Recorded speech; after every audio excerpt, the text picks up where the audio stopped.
Hello everyone, welcome to the Apocalyst review of Chasm, which I am reviewing as a showcase hidden gem. It was developed by BitKid and was released in 2018. BitKid is an indie developer that, after a successful Kickstarter campaign, developed Chasm. Currently it's available for Steam, PS4, PlayStation Vita, Xbox One, Nintendo Switch, and GOG. If you want to play it, it couldn't be easier to get access to as it's now available on pretty much everything. This game's comprised of a lot of things rolled into one. First and foremost, it's a 2D side-scrolling Metroidvania in the action-adventure genre, and is infused with RPG elements. I'm reviewing this game because, as I already alluded to, it's without question a hidden gem, and I want to give it some more of the attention it deserves. Before I get into any more detail, I just want to be upfront and say this is a great game. I stumbled across it on the PlayStation Store one day when I was quickly perusing the games on sale. As I run out of room for physical media, which trust me when I say that what you see behind me is just a small portion of my rather robust collection, I increasingly like to purchase things electronically. Not to mention the fact that you can find games like this online that never had a physical release, like Chasm. There's something to be said for the physical media at times, such as getting a steelbook case for a game I'm particularly excited about. But increasingly, I also enjoy having the convenience of e-titles as well, so I can quickly peruse and play games without getting out of my chair to switch discs, or in some cases, go looking for them in whatever mysterious place they may be hiding. I can't tell you how many times I wanted to play an older game but simply couldn't figure out which box it was in. Mucus. I know I put it somewhere, but where that may be, the light only knows. So going to video game stores and looking at physical options is still a lot of fun. But sitting on my couch and hoping to find a hidden gem like this is increasingly an appealing and fun option.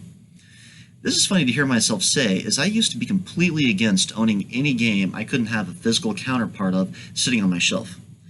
Anyways, this one caught my eye because of the striking resemblance it seemed to have to Castlevania when I watched the trailer. And just so you know, I'm going to be comparing this to Castlevania a lot. And as you can see here, I came prepared wearing the right shirt. You don't bring a knife to a gunfight, and you don't bring an inferior shirt to a quality game review. So Castlevania is one of my all-time favorite franchises, and with Konami all but abandoning making new games for most of their beloved series, Castlevania included, I'm constantly looking for something to scratch the itch to fight the forces of the night.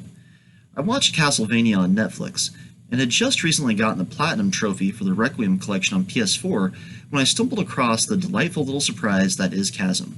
So coming across this game when I did was perfect timing, and for the most part did not disappoint. The graphics. Yes. Oh, yes.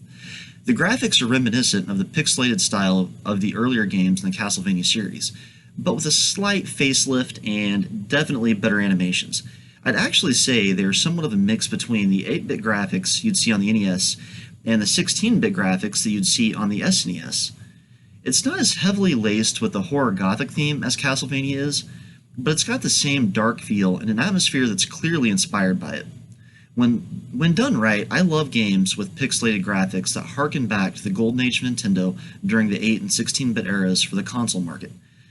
As much as I love modern graphics, there's something special, some unexplainable magic that comes along with games crafted with inspiration from the old days.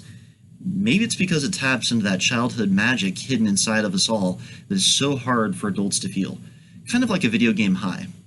If I were to do a direct comparison of the look and feel of this game to the ones it most closely resembles, it would be the look of Castlevania 3, Dracula's Curse, and the gameplay and Metroidvania style of Castlevania Symphony of the Night, which happens to be my two favorite Castlevania games.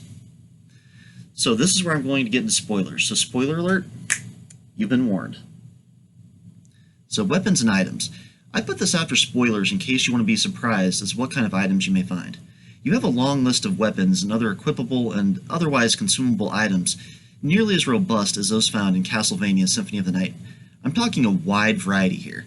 There are knives, clubs, short swords, regular swords, great two-handed swords, scythes, hammers, axes, staffs. I mean, you name it, it's probably here. Talking about being inspired, you even get to use whips in this game. Yeah, just like Castlevania. Most swords swing, look, and feel just like they would in Symphony of the Night. Other consumable items like pizza will look familiar as they can be found dropped by certain enemies in both games. The list is extensive, but that is just one example. If you look hard enough, you can even find armor that will slowly regenerate health, a medallion that will slowly regenerate your magic, and even a sword that gets stronger with each enemy it kills. There are even familiars in this game. There is a canary that is fairly strong and will retrieve items for you, which can at times come in handy. There is also a sword that will float by your side, ever ready to slash and stab enemies. They level up as they kill enemies, but they must be the one to get the kill. If they kill it, they get the experience and you get none. Zilch. If you kill an enemy, you get the experience and the familiar gets none. The thing that stinks about these familiars, though, is that they are each tied to hats, and that hat must be equipped to keep a familiar active. It stinks because you will want to use the familiars, but will likely have headgear with much better stats that you prefer to equip, so you will have to choose which is more important to you. This brings me to one of the aspects I love most about this game, and that is that this game has a unique system with weapons and equipable gear all its own. You can find items in chests, occasionally dropped by enemies, or purchase regular weapons with their base stats. Occasionally, though, you will really luck out and find a weapon with a blue aura that is magic infused, meaning that it has a small increase to one or more of its attributes. Now, if you get really, really lucky, you may find one with a gold aura around it that is a legendary version of the weapon that has big increases to one or more stat. I didn't even know legendary versions of weapons existed until I was probably about a third of the way through the game when one magically dropped from a fallen enemy. The best part of all is that it's completely randomized, so if you save before going to a treasure chest and get a regular version, you could reload your game, return to the chest, and possibly get a magic infused or even a legendary version of the item. This means almost anything is possible if you get lucky enough, of course. And just in case you were wondering, this doesn't apply to consumables. It only applies to weapons and armor that you can equip. There is also the option as you play through to earn unique weapons if you beat a main level boss without taking any damage. Many bosses will not give you special drops, so don't even try with them. Let me tell you, as someone who went balls to the wall and did this with every single boss, it's a kick in the Kaizen to do. The first three in particular were brutal to kill without getting hit. Maybe I got better, maybe I just got used to the abuse this beastified game was dishing out. But whatever it was, thankfully it was downhill from there. Somewhat, at least. Speaking of taking damage when you die, you go back to the last save point and lose everything you may have gotten since then. So pretty forgiving, unless you play through on Mortal Mode, which is an option that unlocks after beating the game, which deletes your save file should you meet your untimely doom. All but the most hardcore will probably avoid this mode, but not me. Oh no. There's a trophy tied to it, so of course I've got to do it for the platinum. Yeah, that's right. At least it isn't making me play through on Nightmare mode. But what it doesn't have, and is sadly lacking, is a New Game Plus. So if you want to do another playthrough, you can't carry over any items or equipment from other playthroughs. Earn yourself a sweet ace legendary edition of a weapon with the perfect stats. It ain't coming with you on a mortal run. Unless that's the mode you earned it in. It can't help you anymore on a new game. Yet another kick in the Kaizen from this beastified game. In all seriousness, a New Game Plus option would add a lot of replay value for me. Which segues perfectly into another point. You actually unlock the option to pick which class your character would be on a new game.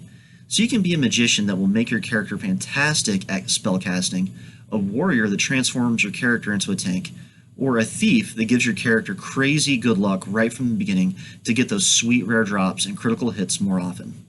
According to BitKid themselves, there are other perks to each class, such as the warrior swinging weapons faster and the thief moving faster, which makes him the almost de facto choice for speedruns. I want the luck and the speed, so for my mortal run, that was my class of choice. Probably would have been easier had I just picked warrior for my class, but what can I say? I love a good challenge on these old school style games. Haven't you ever heard of Nintendo Hard? Put in an old Castlevania or the original Ninja Gaiden from the NES era, and you'll know rather quickly what I mean. There are also villagers you can free along the way, if you can manage to find them, that is. They will often have a mini side quest for you to fulfill that will reward you in some way should you successfully complete them.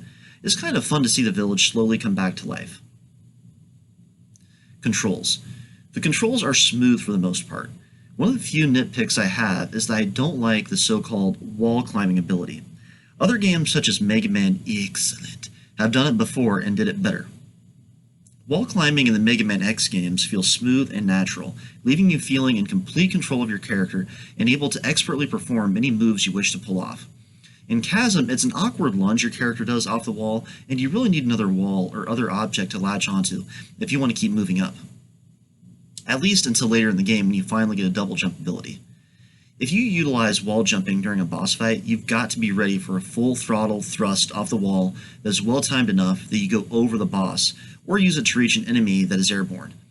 I get that this is part of the strategy the game wants you to master, and you kind of get used to it, but throughout the whole game, I just wished I could control my character on walls as well as I could in the aforementioned X series. Difficulty. There are 4 difficulty settings: Easy, Normal, Hard, and Nightmare. You have to unlock Nightmare, but on my first playthrough I went through on Hard because I'm hardcore and wanted to fast track getting the trophy for playing through on that difficulty. And let me tell you, it's hard. Hard as balls, but I got through it. The character does level up as you defeat enemies and accrue experience points, so your character will get stronger as you go. Music. I want to touch on the music real quick here too. It's got a solid soundtrack with songs that fit the mood of each area and do well in aiding to convey the tone and atmosphere. The cool part is they have what you call a chiptune soundtrack swap included with the game that remixes the game's songs in 8-bit form like it would be if heard on an old 8-bit system like the NES. Very fitting for a company called BitKid that focused on making a game with 8-bit themed graphics. Now that I've finished really describing much of what I like in this game, I want to get into the elephant in the room. My number one nitpick about this game, which could also be a positive depending on your preferences and how you look at it, and that is that it's a procedurally generated game. What does this mean? It means, my friends, that every level is randomly generated with each playthrough. It does give you the option to select which seed you want, which would allow you to choose the same map used on your first playthrough, or perhaps one that a friend was using. The upside is that you could have an almost infinite number of unique playthroughs, which would keep the game fresh should you want to play through multiple times. But let me tell you what it takes away.